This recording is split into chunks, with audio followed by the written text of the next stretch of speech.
live in the present tense with Sam Stewart on 91.7 FM, WNJR Washington, and online at WNJR.org. Folks, we've got a great episode lined up for you tonight. We had our last episode Sunday night with Brandon Bash and Ryan Matt. That was a lot of fun. I learned a lot about life, a lot about baseball as well. And tonight will be super informative as well as super fun. Let's go ahead and meet our first guest on the show tonight. My first guest on the show tonight is a golfer from Sewickley, Pennsylvania.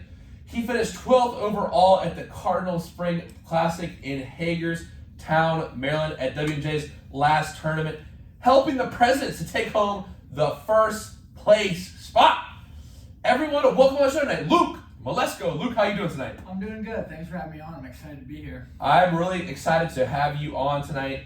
Look, man, I always love talking to golfers. I was fortunate enough to meet you a couple weeks ago, so I'm really excited you're here tonight. So let's get right into it. And Luke, I want to ask you right off the bat, 72 on the first day, 76 on the second day.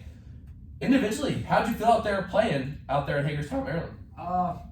New school, new people, definitely a little bit nervous, trying to just kind of make my spot on the team, just trying to obviously prove that I can be there. First day was really good, was 3 over at a point, just grinded back, actually made 2 eagles that day. I holed out from 50 yards and kind of got the ball rolling. Nice. Second day was a little rough, was 5 over at a point, started off a little rough, fought back for 4 over 76. So I'd say it was a pretty good start to the year, definitely on the right track, and I'm really excited to see where this team can go because I think we got a bright future ahead of us. Yeah, for sure. I like that pun you used right there. Just go ahead and get the ball rolling. Yeah. Now, one thing you touched on that I really wanted to talk about tonight, and we'll talk about your story getting here in just a second, but Luke, you actually just came from Mount Aloysius this semester. So yeah. I think a question that I kept contemplating getting ready for the show tonight was how much does team mean in golf? And everyone knows it's a very, very individual sport, but as a team, how important is chemistry in golf? I think in college golf and high school golf, it's very important because, if you're having a bad day out there in a team event, you got to remember that you got guys counting on you to post a decent score because like at the Cardinal Classic, if me personally or somebody else is having a bad day and say we just let it blow up and kind of let our temper get in the way, then you're going to hurt the team, and I don't think anyone's really going to be happy about that on the team. So I think chemistry is a big thing, just caring about each other in that aspect, rooting for each other to play well. So basically just playing for each other, I'd say was a big part. But obviously you do it, you want to do good individually, but at the same time, it's nice to do both, And let's go ahead and dive into your story a little bit. And we usually kind of talk about how people get to WNJ a little later in the show, but it's just so interesting, your story. I literally was looking, and I was talking to my mom, and I was like, yeah, I'm really trying to plan out guests. I need some people, what sport have you done yet? And I said, well, I want to save Colin for the season, but I haven't had any people on from golf yet. And I walked down and I met you, and you had just got there. So why did you choose to come to WNJ this semester? So coming into college, I've only been playing golf for about 5.5 years. I've played hockey my whole life. Okay. So I went to the school I went to, Mount Aloysius, made a lot of great friends there, made a lot of great memories, but truly just wasn't really where I wanted to be. It was kind of just not, my piece of cake.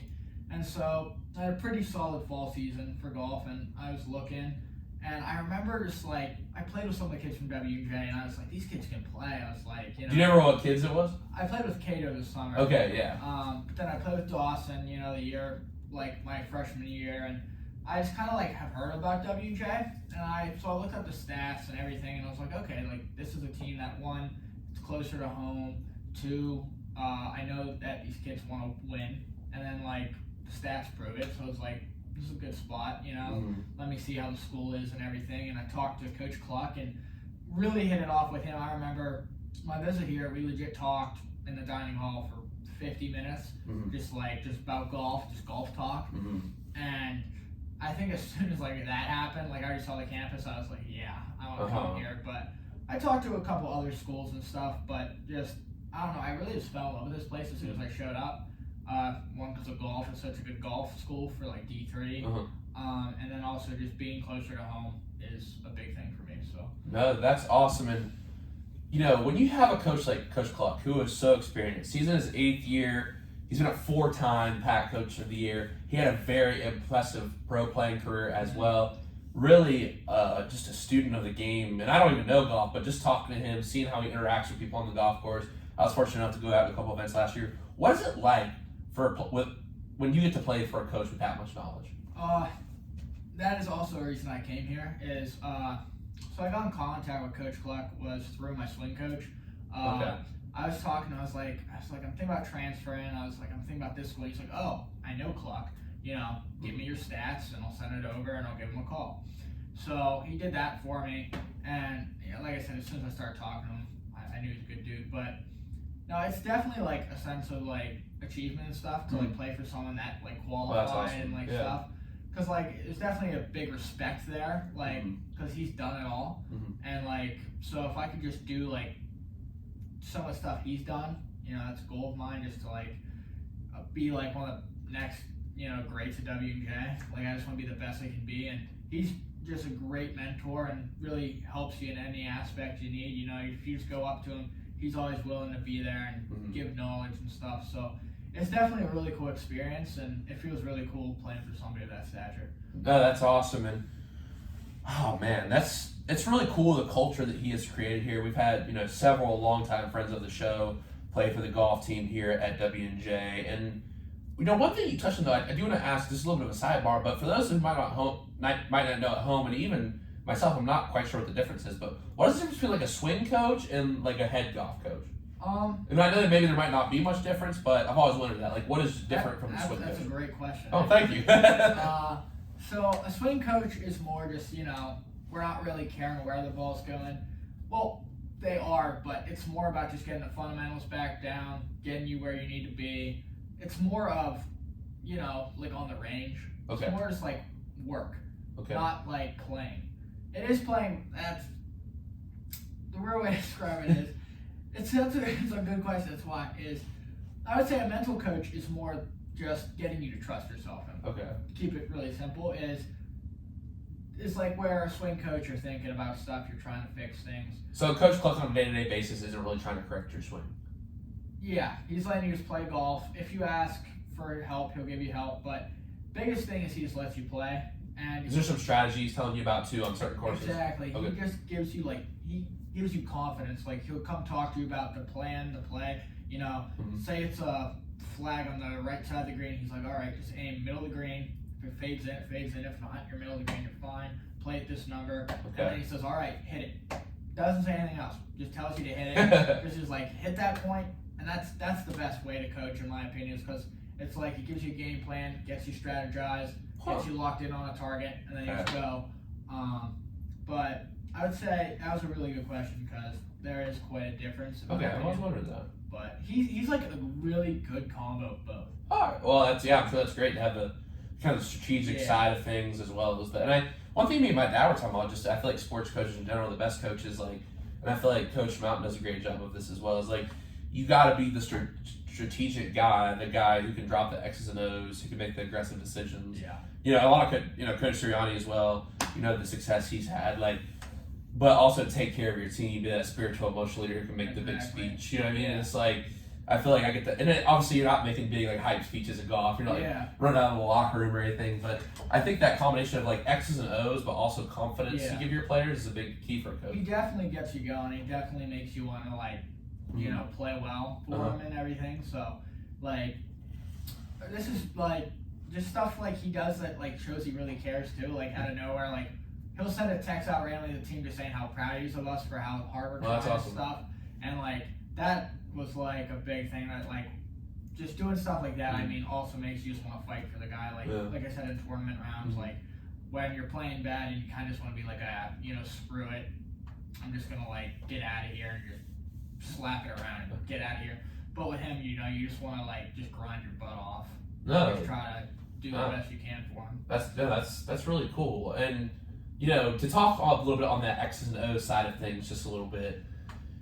You guys going into the PAC Championship, which is coming up, fairly soon. April 21st. You guys got the Westminster Invitational, Peter C. Rawson over at South Point. Hopefully, able to get out there. But Yep. when the PAC championship rolls around, for those who don't know it, it's a combination of the fall and spring season. So going into this, you guys are in third place behind Westminster and Allegheny. You're 12 back. So in terms of specific things that you think the team could concentrate on, what are the biggest keys to taking home the PAC tournament this year as a team?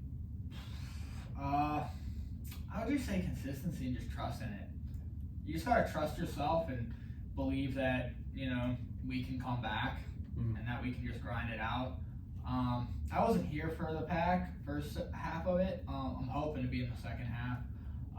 But from what I heard, everyone said they weren't very happy with how they played and stuff.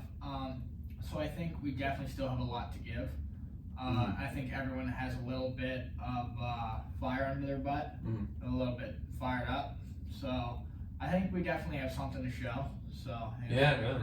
That's awesome. I know, like last year, I heard a lot of the seniors, like it was kind of sad. I mean, they played great. They obviously had a lot of individual finishers. Great finish last year, you know, in terms of overall finishing in the PAC. But like to be able to take down Westminster, who's been so dominant in the PAC for so long in golf, like that'd be a big moment. And you know, obviously, I think the team is young, so even if you don't get it this year, there's always next year. But I know a lot of guys are really ready to get out there and tear it up in the spring PAC championship.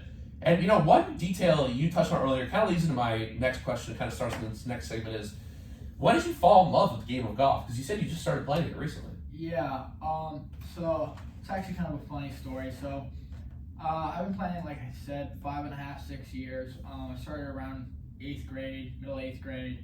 And I thought golf was so boring. I thought it was an old man sport. And so I used to be really into video games, and my parents wanted to get me outside. So they what type of video games you play? I played like Rainbow, like okay, all those sweaty games. Exactly. Right? Like I didn't go outside. Like it was not great. But so they just wanted to get me off my butt. So they bought me golf clubs for my 14th birthday.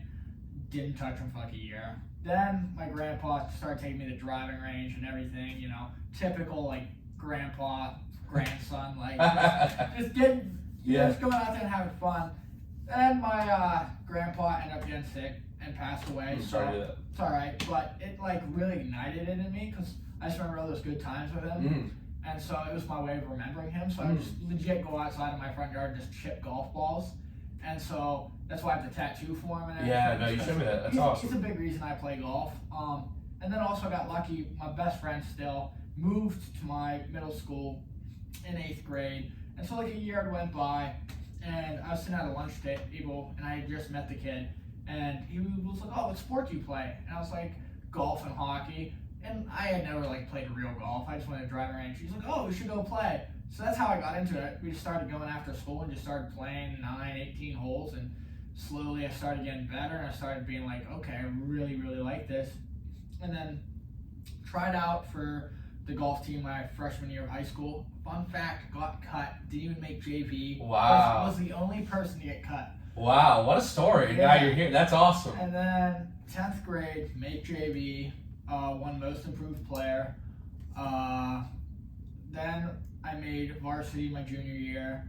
And then senior year, I made varsity again, and I was, I would say, top 3, top 2 on the team.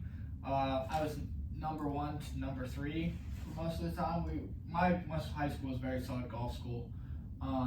So it definitely was a big like learning experience because, you know, golf's a hard game. It takes yeah, it was hard. But I ended up quitting hockey my senior year. I played hockey for the last time in my junior year of high school, and then I decided to focus on golf, and I think that was the best decision I've ever made. So, yeah. No, I would say that's a great decision. You obviously here, you're doing well, and wow, getting cut freshman year and coming back, and you know that's a really awesome story. Thank you for sharing that. And you know, you're talking about how you kind of fell in love with the sport, how you know you once thought it was a boring sport. So I'll ask you this: what is your favorite part about the sport of golf? I would say just like it's never the same. It's always a different battle. Like just the mental battle with it is like hockey. I would just go like, if you're pissed off, you just go out there and you just just let it out. Golf, you have to stay relaxed. You have to kind of keep it within yourself and just kind of try to stay calm. Which for me for a while was a big problem. That's like, well, you've seen Happy Gilmore, right? People call me Happy Gilmore. A lot of people have me in their phone as Happy Gilmore. Really? I'm about to change your contact. I used to have anger issues on the golf course, actually. Well, you played, I mean, if those who haven't seen it, it's a guy who plays hockey and then he goes to...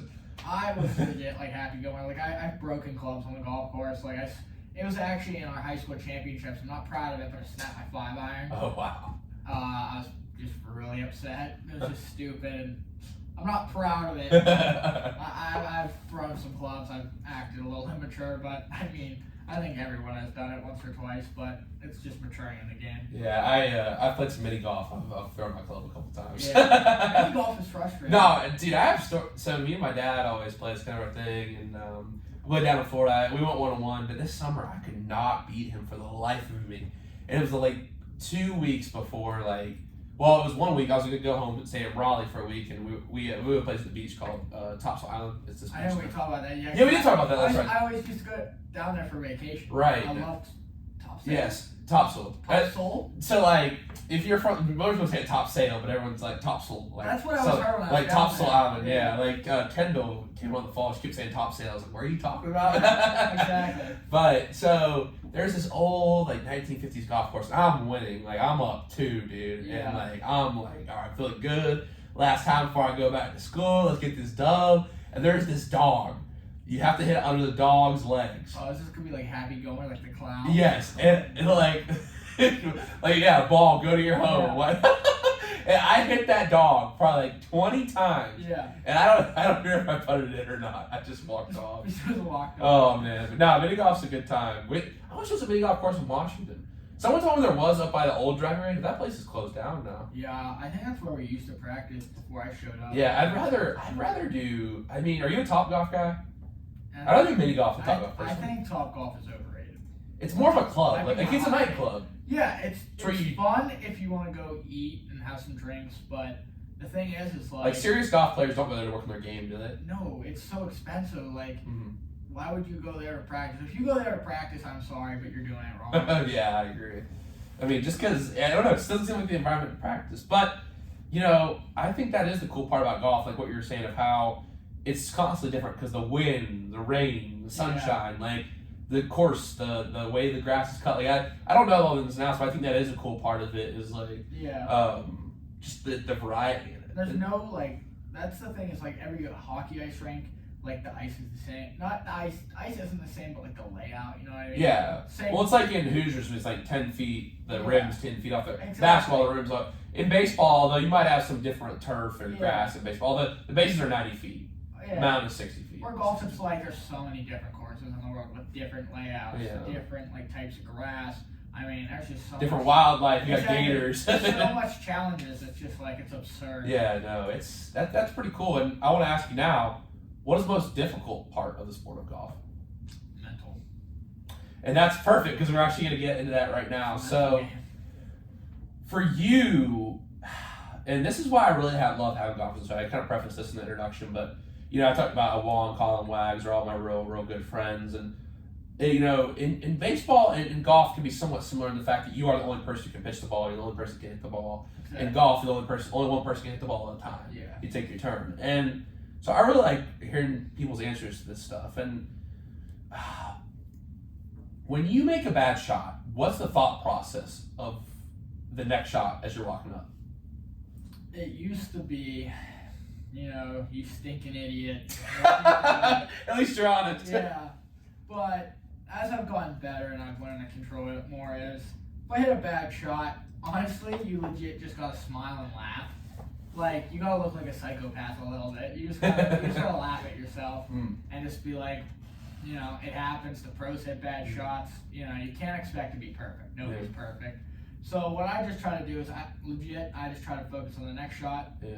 And I'm just like, okay. I just try to move on. I think that key was smiling too, even when you do something bad, like you're just like, okay, whatever, that was funny, like that was whatever, you know, that was bad, oh man. But then it's like you almost take away the fear aspect of it. Exactly. You're like, nothing can intimidate. Now if I hit 2 or 3 bad shots in a row, now you're sweating a little bit, now you got the frown on. But exactly. Nah, I think that's, man, just the idea of like, my friend Juan, who was on here, he always talked about turning the page and this metaphor of a book, and in golf it's so important because it can carry over, and you're, one hole to another. It's a new start on each hole. Exactly. Like in our last tournament, I was, like I said, that first day and second day, like I wasn't playing well in the beginning. Mm-hmm. And, I just kind of had to laugh it off, and like, don't get me wrong, I was pissed off. I was like a little bit annoyed, but I was like, me getting annoyed and getting pissed off isn't going to help anybody. Right. It's just going to hurt me. So it's like, just legit, there's 10 more holes, let's make 10 more birdies. Like, I like that. That's what Cluck told me. He said, oh, 8 more holes, 8 more birdies. I had never heard that before. I like that. But I did too. I was like, sometimes you set this like bar a little too low for yourself. You try to like just be like, oh, I'm just gonna try to make some pars, but it's like, no, like, set your expectations high, because you're capable of it. Just stuff like that. I like that. I like that way of looking at it. There's real power in stuff looking at things like that. I'm definitely gonna keep that in mind going forward. And my next question for you is, do you have any pre-shot routines? Yeah, my friends, I didn't even realize I do it, but I do a little shimmy. Little Kevin Durant at the free throw line. Shake my butt a little bit, apparently. Stuff like that. I'm not gonna ask for a demonstration. But just like a little wiggle, just get all the tension out. Cool. There you go. I like that. I'm very superstitious. I feel like in sports like golf, you have to be. You do the same thing over and over again. Exactly, but that's how you do well, because when the pressure's there, it helps. Do you do any breath work? Not really. I mean, for my putting, I just do 1-2 for tempo. Okay. But for like swing, I just kind of do whatever I'm working on, just feel it, and then just go. But I always have to have 3 tees in my right pocket. Whenever I realize there's not 3 tees in there, I gotta refill it. If I don't realize, it's fine. But I sound like a psycho, but I gotta turn my car stereo down to 24 before I tee off. And then I have to beat my car 3 times, like locked. I have. And you can't play if you don't. I don't feel good. I'm not gonna lie, I'm the same way. I turn the stereo before I pitch. Every time I turn the stereo all the way down. Exactly. And then I also listen to the same song before I play. What song is that? It's The Hum. It's like EDM. Okay. It's a funny story, actually. The way it happened was, I was playing real bad this last summer. I didn't used to like have the song, and it's my club championship, and I listened to it just getting pumped up. Like, I'm amped up, like more amped up than you probably should be for a golf event. Like, at least you're honest. Like, I'm ready to run through a brick wall. It's stupid. But, so I'm like, it's just this super EDM music. I'm pulling up to my country club. But all these old dudes looking at me. I love your self-awareness too. Like, it's I'm just like bopping my head, and I like look at everybody, and then I remember I let it play, turned down to 24, go out there and shoot 76. I'm like, okay, like, let's do it again. Shot 72 the next day, and then 76 again. I was like, came in 4th. I was like, okay, we're doing this from now on. And then I had a really good fall season, so. But then I have to play with a number 3 golf ball. Okay, what's that? Is that like in tennis? There's 3 on the line. Not 3 on 3 on the ball, like they're numbered, like 1, 2, 3, 4. Right. Okay. In tennis, they have like the. Yeah. Okay. So I have to use a 3 at the tournament. I can't. Okay. I hate looking at a 2 and I hate looking at a 4. I can manage a 1. A 1 I can. Yeah. So you're just a little superstitious. Just a little bit. If I look down, I see a 2. I'm annoyed. A 4 even more. They just look so ugly. It's just terrible. That's awesome. Thank you. I'm glad I asked that question. One more thing about it is the way I think about it is a 1 like on any golf hole is good. But I just don't like the look of it as much as a 3. Mm-hmm. But a 2, I just hate the look of it. I don't know why. I just hate it. A 3, if you get a 3 on any golf hole, it's good. You're doing great. But if you get a 4 on like a par 3, it's bad. So I don't want to see it. So hey man, I've been working with you recently, so hey, more power to you. Bro. Exactly. I'm a little of a head case. No, I love that story. That might be the clip I put up for your show on Instagram. I love that. Superstitious, yeah. Now, my next question for you is, what is one trait that it takes to be successful in the game of golf? Dedication, hard work. Okay. Can you go run with that a little bit? Yeah, putting your head down and grinding. I used to, it's like, have you seen that one Adam Sandler movie? with like the basketball recently. Hustle. Oh, great movie.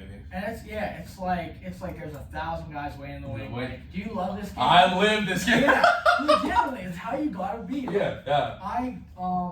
There's been many times where like I don't want to go hit golf balls, but it's like, dude, if I'm not hitting golf balls, someone else is. And don't get me wrong, I've had times where I've been lazy and I'm still mad about it. Like months ago, like I'm mad, like I'm just like wasted time. But just stuff like that, like no one's gonna do the work for you. If you want to be successful in anything in life, it's just like it's all on you. No one's gonna come save you. Like that one quote we said: "If you're not a tree, move." Yeah, like, I like that. Exactly, because like you're not a tree, so just move your legs. It's not that hard. Stuff like that, but like I just started getting in the gym and stuff because like I want to take my golf game to the next level. I've been lazy. What type of lifting you do? I've always found that interesting because it's a sport we definitely got to stay flexible. It's called like plyometrics. Plyometrics? Yeah. Plyometrics. I'm not acting like I'm some gym guru.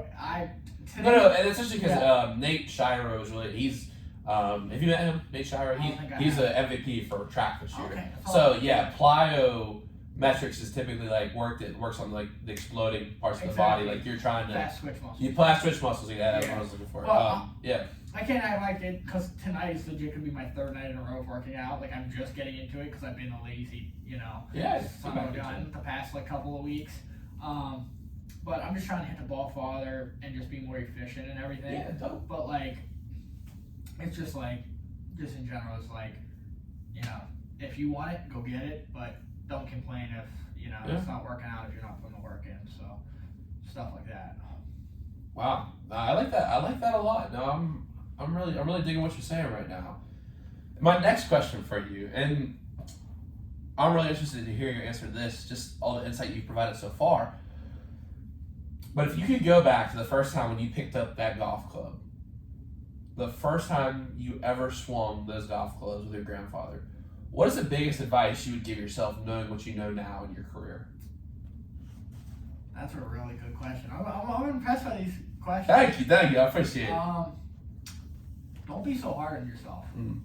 Because I think there's a fine line of being like real with yourself and like putting in hard work. But I think there's also a fine line of giving yourself a break from time to time and be like, okay, like say in the summer, I hit golf balls all the time and, sometimes I'm not hitting it right and sometimes I get mad and I'm like, oh, you're being lazy, you're doing this.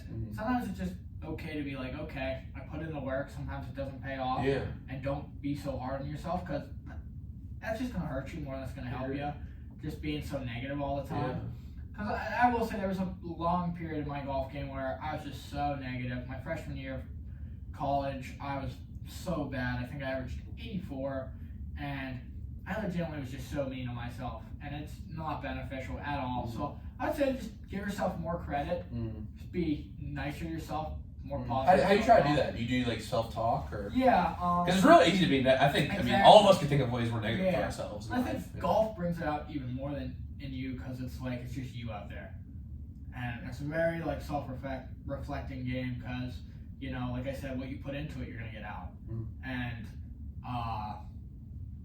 sorry, can you ask that question? What was that? No.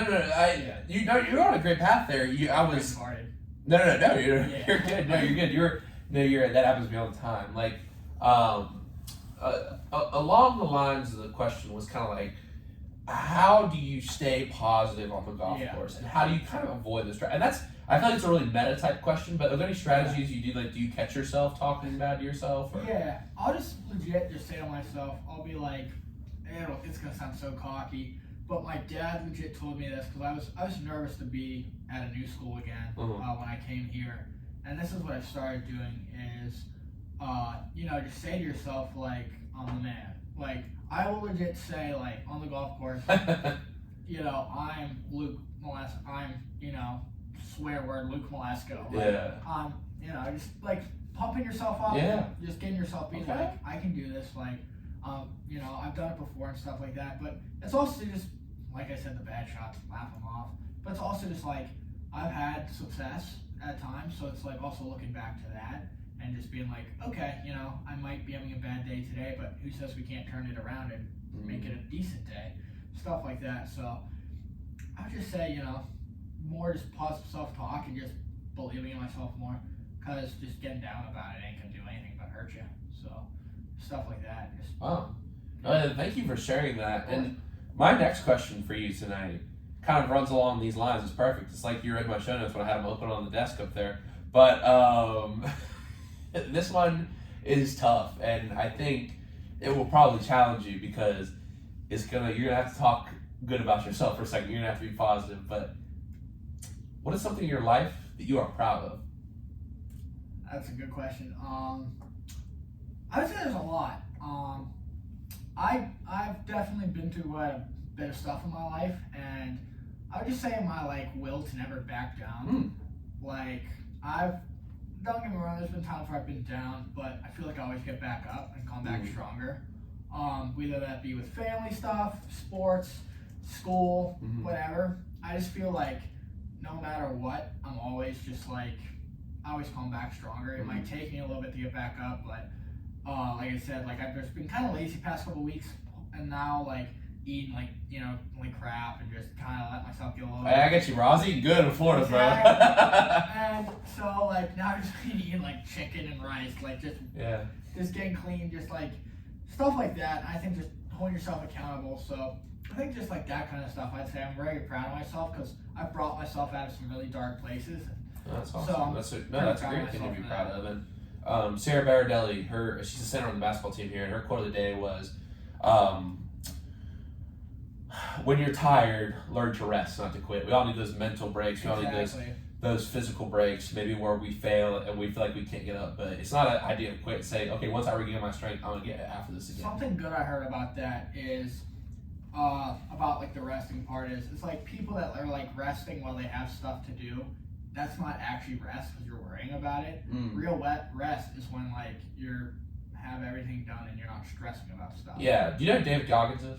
Yeah. So I'm reading his book right now, and there's maybe bring up some lines. He's a good dude. No, he's a really cool guy. Yeah. He talks about mental aid stations. So it's he's runs marathons and ultra and all this crazy stuff, right? Yeah. And he thinks about it like this: you don't rest, you give yourself a mental break. When he's at the aid station, he doesn't think about anything. He just gets his water, gets his snacks, and he relaxes. Throughout the day, you give those moments, in the shower, or maybe 30 minutes of Xbox or whatever. None of us are David Goggins. We're gonna need a little bit of a break. And that's how I am on the golf course. The golf course is my happy place. Yeah, for me, going to baseball, that's my mental break. Exactly. And that was the thing to go back a little bit is I used to be so hard on myself that I would just go to the range and it would not be my happy place. So just learning to have fun again. I still take it very seriously, and don't get me wrong, I'm gonna get pissed off at times, but it's you can get upset, but once you leave the golf course, leave it there. That's a big key. That's a big key you have to learn. I used to bring it home, and just my parents I wasn't a terrible person when I would go home, but it was more that they would ask me how it was, and I would just walk past them and just go to my room and just wouldn't talk to them. Which is rude, I can admit. Not great.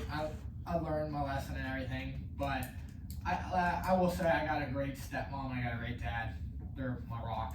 I love them. Oh, that's awesome. So they definitely didn't deserve that. My stepmom keeps me in check, so I love that. She'd come up and she'd be like, that was rude, and I'd be like, I know, I'm sorry. So that's good that I have people like that around me. I'm very grateful to have. But I would just say stuff like that. It just kind of relates to that. Is just making sure that you're staying present in everything. Oh yeah, I like that. No, staying present is definitely key. And my next question for you, and I've known you for a short time, but already I know you're a very motivated person. So let's go ahead and ask you this question here. I'm very interested to hear it. Luke, what motivates you? I just want to be the best. I mean, it's so stereotypical, but it's not even just for me. My stepmom, my dad have done so much for me and everything, and I have so many great friends who have also done so much for me, and I want to prove them right. You know what I mean? And I also want to prove people wrong, cause out of high school, people I've had a couple people tell me oh, he's just gonna play D3 golf, stuff like that. I will admit I've had a lot of good support, but even those small comments definitely get to you a little bit and pisses you off, because it's okay, well, I'm gonna go show you. Yeah. I forget what show it is, I think it's The Bear or something, or it's like a chef, but it's like The Bear isn't a movie; Yeah. it's a show. Or a You're show. right. Yeah. But I think there's one quote from that, and it's like where he's talking about how like something like lit a switch in him, and he's like, okay, It looks like a good show. yeah, screw you. He's like, watch this, and it's just like that's just how I am. It's like my stepmom's favorite saying is I don't want to fail. Like legit, just on that simple. She's like, I don't care what I gotta do. She's like, I'm not gonna fail, because she put herself through law school and everything. Like she's my stepmom. She's a beast. Like I love her. That I look up to her a lot. She's definitely one of my mentors and stuff. So, Karen, if you're hearing this, I love you. You know. Wow, that's awesome. So, but that's definitely a big thing that my dad and my stepmom instilled in me, was just a lot of hard work and just putting my head down and grinding. And I still definitely have a lot of work to do, because I mean, I think they'll tell you, you know, definitely have a little bit of growing up to do, but I think I'm on the right track. Wow, thank you for that answer. That's awesome. And, you know, that was really great. You gave us a lot of in-depth analysis, but I want to go over some fun stuff now, get to know you a little bit, your interests. And my first question for you is, if I could hand you tickets to a front row seat at any concert for any artist dead or alive, who you choosing? That's a good question. Shoot, man, that's a really good question. I listen to everything. Okay. Everything. The only thing I really don't listen to that much is rap anymore. Okay. I just listened to it so much in high school. I just kind of got burnt out. I just started really getting into country the past like 2 or 3 years. Okay, cool. But I'm really into like indie stuff. Like kind of like. Well, did you check out the wall back there? I did not. You got to check it out. It's all independent artists. Or next time you're down here or whatever. But I like stuff that makes you think. Yeah. And just kind of like chill out. So like this is a really off-topic one. Not off-topic, but like unknown one that me and my friend want to go to. It's called Beach House. Oh, they sing Space Song. I didn't, bro. Come on now. You know I know a lot of music now. Their concerts apparently are. Really, I was at the Outer Banks. Yeah. Me and my friend Kylie were on the beach, and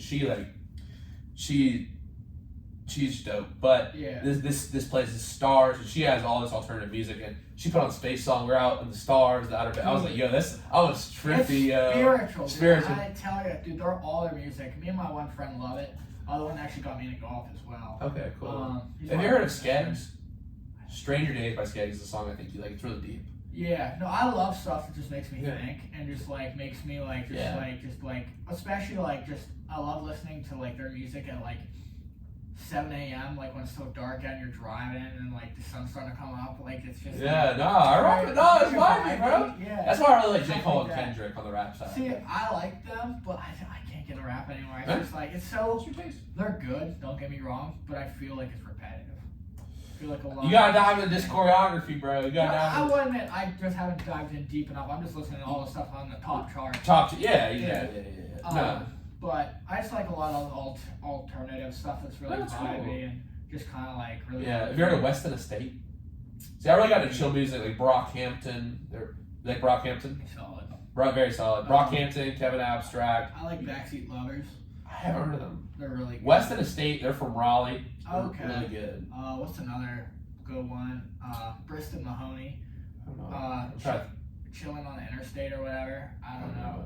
Uh, It's just like really just Okay. mellow and just really chill music, Yeah. but it's good. Alright, no, that's I dope. also enjoy some good country though. Alright. Yeah, no, I've got a little more to country. I like Tyler Childers and He's good. I started playing guitar, and I think that's why I got into because like I appreciate the What guitar. songs do you play? Well, I actually was over last night in Kyle Jones' room up in New Road. He had some people over Al hanging out. Jones, that sounds like a country singer. He does sound like country. He actually doesn't sing, but like, I played some country songs in there the other night, and I played "Quitting Time" by Zach Bryan. Quintot? By Zach Bryan. Have you heard this one? Isn't that by Morgan? Or is there two? There's two. I like Zach Bryan, but that's some feel stuff right there. Yeah, no, Zach Bryan, it does get you in the feels. And then I can also, other country, I can play a little bit of Bailey Zimmerman. Bailey Zimmerman's great. Play Fall in Love and Where It Ends. I like the one song he just came out with. Not Fixing a Break. Let me look real quick. What is it called? It's really good. He's really good. I like Morgan. I like Thomas Rhett. I like all those guys. That's cool. Do you know Luke Combs? He's from North He Carolina. just released a new album, right? Yeah, he did. But Getting Gone. Oh yeah, I've heard that one. That's a It's great good song. one. Yeah, I'm excited for his album. Yeah, me too. Now my next question for you is: you went on Goose's show. You talked about Death Proof. So I know you're a big Quentin Tarantino guy, but I'll throw this out there. I won't make any assumptions if it's within that director's filmography. But what's your favorite movie of all time and why? That is such a hard question. I know it would be because you're a big movie guy. Yeah. That's why you went on the Goose Man show. Also, fun fact, I had my own podcast about it. Yeah, I remember you told me that. Yeah. But shoot, that's such a good question. It's a hard question. I mean, we can talk about maybe what do you think Tarantino's best movie is?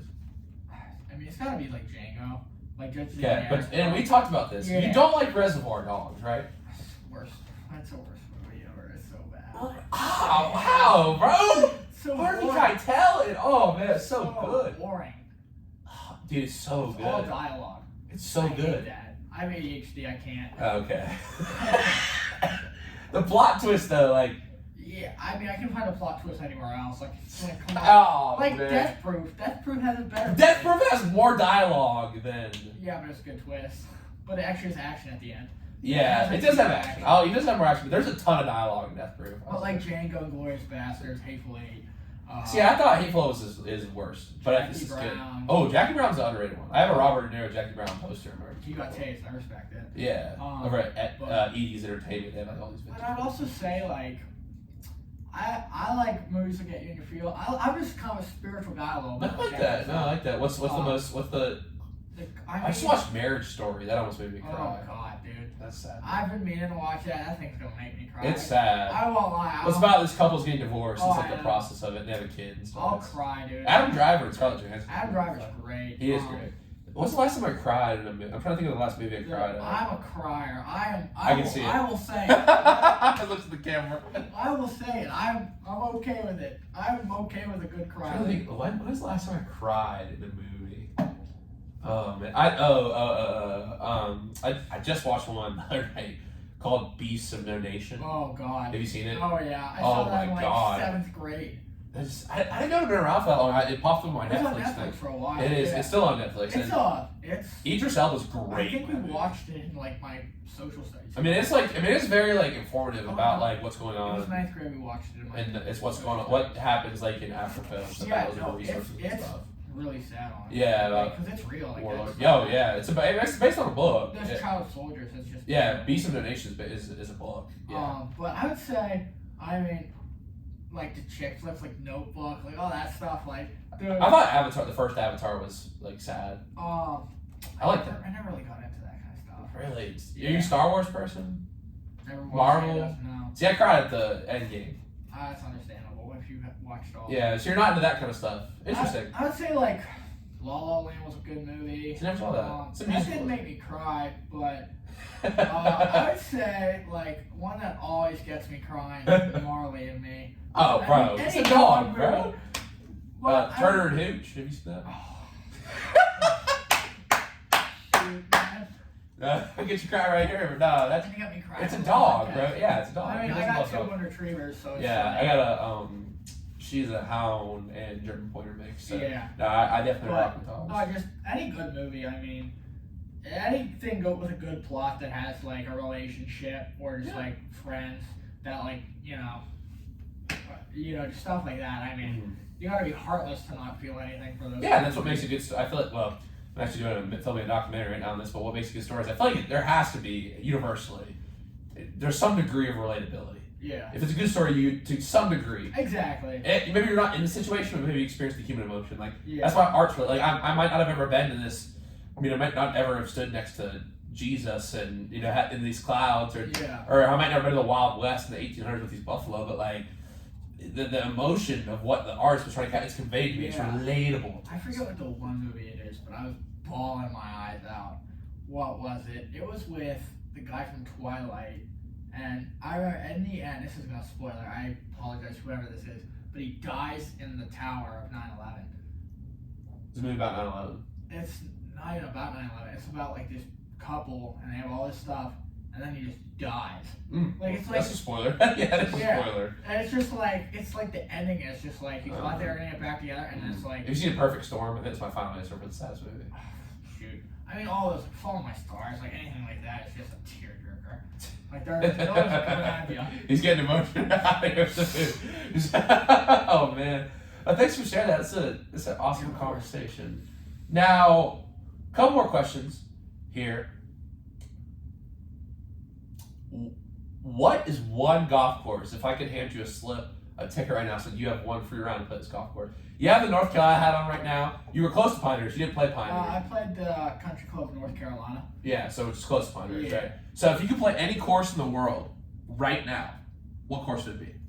Another good question. There's so many. There's a lot of like crazy good semi-private clubs like Pebble Beach. So definitely not one of those because I can pay you that. I mean, I feel like you gotta go with Augusta. That's what most golf people say when they come on the show. But I'm gonna be different. Of course, it got to. What's like another one that's like? I went hiking in San Diego at the beach, and we walked past Torrey Pines. Torrey Pines Looks beautiful. Sick, apparently. Which is weird because like the whole place is desert. San Diego's basically a desert. Yeah. And then they're just great. I want to be. Okay, it's cool, but yeah, good surfing there. But Augusta, I mean, it's such an easy answer, but I'm trying to think of somewhere else that's like super exclusive. I was thinking of this last night. The Grove. Where's that? Michael Jordan's course. Oh, okay, that'd be dope. Where's that? Down Florida. I forget which part, but he built his own golf course. What about, is it St. Andrews, the one in England? Oh, my friend lives there. That looks hard. My best friend lives there. Really? The one that I got me into golf. He lives near St. Andrews. Yep. Hey, shout out Tim. What's up, buddy? Shout out Tim. That's awesome. He's the one I did that one podcast with. He actually lives 3 minutes from the first tee at St. Andrews. Old course. Yeah. He goes to school at St. Andrews. Wow. It seems like the weather there is always bad during the open. No. It's the course is like hard. He's trying to get me to go over there. The sand bunkers are different. Like pop bunkers. Yeah. Yeah. But you know. That'd be cool if you could play there. Yeah. No, I think I will. It's just more getting the money there because it's expensive to travel over there and play. But I have a place to stay in town. That's a big part. Everything. So I have the perfect setup once I get the money together. But I guess I'll go with Augusta or. I forget what the other one I said was, like the Grove, which is Michael Jordan's course. And just, I mean, there's so many that hopefully I get good enough at golf that I can play them professionally. But yeah, he used to work up in Nantucket. That looks pretty cool too. So yeah, it's great golf up there. Now, let's talk about your college experience a little bit too. What's your major and minor here? What do you plan on doing with it after college? I'm business administration right now, but I'm hoping to go into marketing and sales. So. I feel like I'm pretty good at talking, so that's part of sales. Hey, you can probably sell me this pen. I remember the Wolf of Wall Street, the one thing he said or something, or like Jordan Belfort. Yeah. A great song, by the way. It is a great song, yes. I used to listen to that before every hockey game with my little hockey team. Just stuff like that. Like, I'd really like to go in the golf business of some sort. Obviously, I think it's every golfer's dream to play, but I mean, get your cue card, maybe? Being realistic, I mean, we'll see if I get good enough, but I got a long way to go if that's ever going to happen. Hey, so. Enjoy the journey, like you said. That's what I love. It's like, I just want to get as good as I can. That's awesome. It's like, you are not competing against someone, you're competing to be the best version of yourself. You can be competing to see how much the body and mind takes. Exactly. You know what I mean? Yeah, 100%. But, okay. Yeah. That's cool. Now, let's get our last couple segments here on the present tense tonight. So our kind of first wrap-up segment here tonight is the Would You Rather segment. So I got a good one for you tonight. So your question for tonight is, would you rather play your next round of golf with a putter from a mini golf course or a driver from the 1950s? Mini golf course. 100%. So you'd use the mini golf putter. Okay. On the greens. On the green, yeah. 100%. I could not. Because the tack is so good on drivers nowadays. I could not hit a persimmon wood. Yeah, because I didn't even know what to call it. Because I was like looking at the internet. Persimmon, yeah, those things are like so hard to hit. Those guys back in the day have so much respect. Like, well, because you had to hit it. I'm sure they had more in a sweet spot, right? The screws. They legit had screws in the face. That's what they mean by hitting it on the screws. They legit. So there were screws on the face of the club. Like screwed in, yeah. Really? So that's why they call it hitting it on the screws. I don't know. You learn something every day. There you go. That's awesome. Yeah. Now, for our next segment, it's time for trivia here on the present tense. And your question for tonight, usually we got a break, but because we got Kaylin coming in right after you, we'll go ahead and go for this right now. Who was the first golfer to reach $1 million in career earnings in 1 year on the PGA Tour? 1 million? 1 million. And here's your options. Was it A, Ben Hogan, B, Arnold Palmer, C, Jack Nicklaus, or D, Tiger Woods? I feel like, because I'm trying to look back in the day. I'm sorry, $1 million career earnings total, not 1 year. Sorry, my bad. Oh. So in their career, he was the first person to do that. Because I know with inflation, I know Ben Hogan. It's not him because it'd be so hard for him back then. Smart man. But he's in that business degree. Yeah. Shoot. I know it's probably not Arnie. It's probably either Jack or Tiger. I'm gonna have... Tiger's such a generic answer that I know if I don't go with it, I'm gonna be mad at myself. But I'm gonna go with Jack Nicklaus. I'm sorry, that's incorrect. It's actually Arnold Palmer. Really? 1967. Damn. Andy Nixon and Elizabeth String.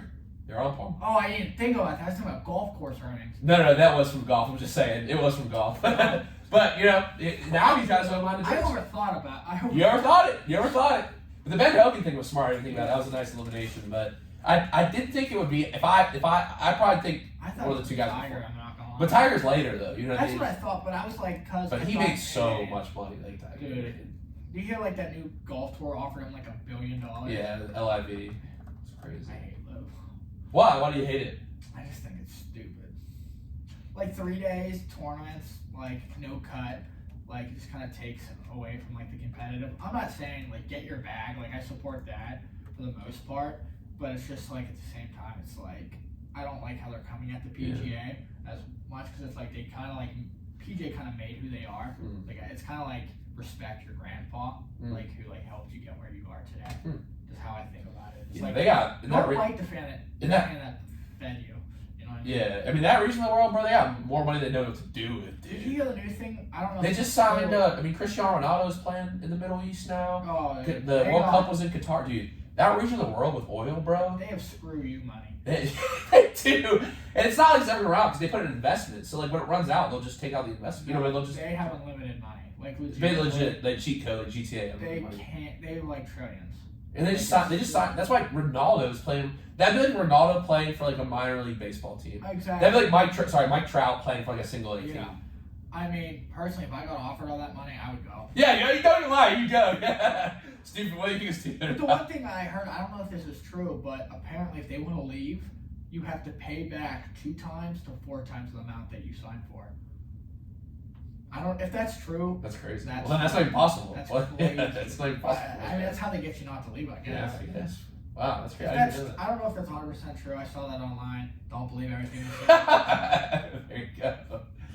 Now, man, no, that's a great answer. And one question that I want to ask you is, how do you want to be remembered at WJ before we get to our quote of the day segment here?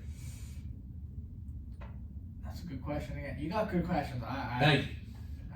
Good job. I just want to be remembered as, just a kind person and just like, that I'm always kind of there for people. Just kind of how I am. Like, I'm always the type of person that I don't really care what you are, who you are, what you do. I'm always down to have a good conversation with people. So, if anyone ever sees me and you just want to come talk about golf or anything, come say hi, Sorry, I might scare you, look like a pirate right now. I'll address that in case you guys see me. I lost a tooth over the weekend. Playing hockey, I had an implant that fell out over spring break. So sorry if I scare you, anybody that I see for the next couple of weeks. But, I don't bite, so come talk to me if you want. No, that's all good. Last question for you here before we go to the quote of the day. I did want to get this one in. What is one word you use to describe yourself?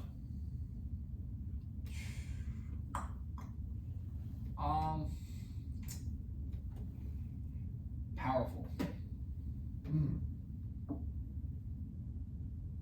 I want to ask a follow-up, but maybe I should leave that there. I like that. Do you want to expand on it, or you just want to leave that there? I just feel like I got a lot to me. I got a lot of stuff to show. I feel like I'm a very powerful person when I put my right foot forward. I like that. That's one of the best answers I've ever had. I'm really glad I decided to ask you that tonight. Well, it has been a great show. I've learned a lot tonight, and I want to kick it to you now for the quote of the day segment. So why don't you go ahead and start us off? This is from Ben Hogan. If you can't outplay them, outwork them. And I really resonate with that because, like I said earlier, you know, no one's going to put in the hard work for you. You just got to bust your butt and, you know, outwork everybody. I like that quote a lot. I like that. And listen, Luke, I like a lot of your answers here tonight. I'm really glad I got to meet you. Yeah, no, I appreciate you having me on. I've had a great time. I'm really glad you guys come on the podcast, and good luck to you the rest of the year. I know we'll have you back sometime in the future, so I look forward to that. And once again, good luck the rest of the year. Thank you for coming on. Thank you. No, I appreciate it. All right, everyone. Well, we're going to head to break. We've got 2 guests on the show tonight, and coming up next, Kaylin Angel, freshman volleyball player. She does a lot of cool stuff working for Aaron. She says she's going to ask me some questions tonight as well, so we'll see what goes on with that. But let's go ahead and take a break. I got some news, some PSAs, and then some Lady Gaga. It's Bad Romance.